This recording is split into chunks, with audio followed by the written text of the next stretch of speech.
Hey guys, happy Tuesday. I have a few things for you.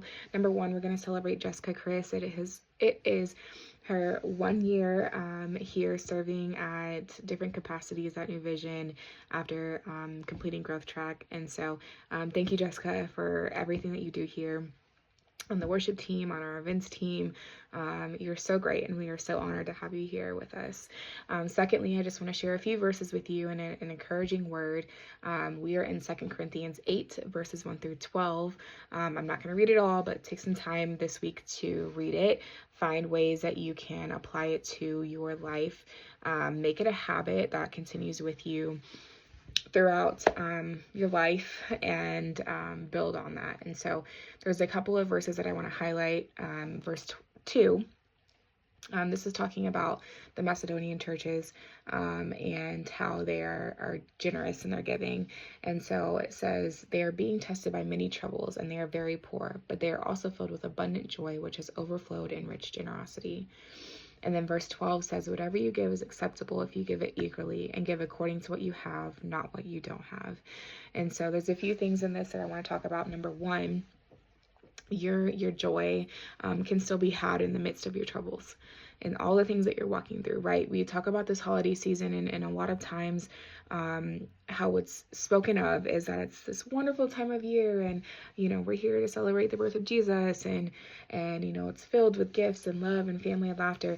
But even in my circumstances, and I know many others, there's also grief that follows that, right? If you've lost family members, if you've lost friends, even if you've lost relationships who are still here on this earth, but you're grieving those, that's very much a possibility. And so be kind to others as we're walking through the rest of this year and this season. Be kind to yourself, show yourself some grace. But ultimately, pray through those troubles, pray through those sacrifices that you're making. But remember that as you do that, you should be filled with overflowing joy and be abundant in that. And it's not necessarily that you're going to be happy, right, all the time. But there's a joy that comes from the Lord that is unlike anything else. And so lean into that this season and as you finish out your year. But secondly, when it talks about giving, whatever that you have and are able to give, as you give it eagerly, that's what's important. So the Bible speaks about generosity in a lot of different capacities. What really is, it's talking about your heart and giving. And so as you give eagerly, give generously, give cheerfully, all that you are able to. And what that really means is that you're thankful that you even get to do so, and that God has blessed you with the things that he's given you to be able to give back. And so it's not necessarily that it's always financial giving, right? We talk about that a lot, but it's also in your gifts and your talents that he's given you.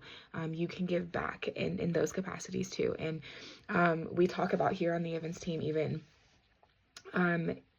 doing tasks are not just tasks that are done, but we're doing them as if we're doing them unto the Lord. And so a part of that means that we are excited. We are just thrilled to be able to do what we do with the gifts that he's given us in order to continue to help build his kingdom. And so even in that capacity, you can be generously giving.